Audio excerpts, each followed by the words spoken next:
In the early morning hours, the last 83 Venezuelan migrants in this camp pick up what belongings they have as city workers dismantle the bright yellow tents they've called home for the last 2 months. For Rosangela Mundarain, who's been struggling to find work, the decision by Bogota officials almost certainly means she'll end up back on the streets. We don't have money to rent a room. Many of us are in the same situation. Despite being warned of the shutdown, we weren't able to find an alternative. We'll try to collect all we have and see if we can rent a room altogether, but I doubt it. The encampment was always meant to be temporary. When it opened in November, 900 migrants were moved here after city's authorities ordered them to vacate a makeshift site located kilometers away. Only a few have found work or a roof since. The city of Bogota will safely store their belongings for free for a month.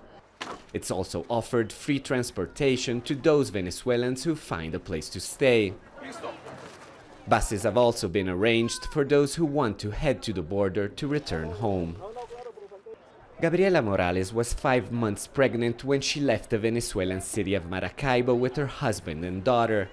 Now penniless with a 16-day-old newborn, she's decided to take up the offer. You can't live in Venezuela, but at least our family is there. I thought we would have found work and have enough for our children here, but no. At this point, I prefer to go back. This tent city was the first of its kind here in the capital, Bogota, and while authorities have built some temporary camps at the border with Venezuela, they had so far resisting doing the same in major cities in Colombia's interior, worried that migrants might decide to settle instead of moving on to neighboring countries or eventually going back to Venezuela.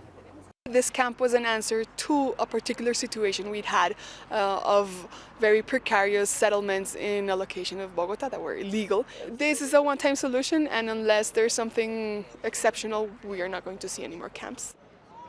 But it might be wishful thinking. The Colombian government says there could be up to 4 million migrants living here in 2 years' time if the crisis in Venezuela continues. Alessando Rampietti, Al Jazeera, Bogota.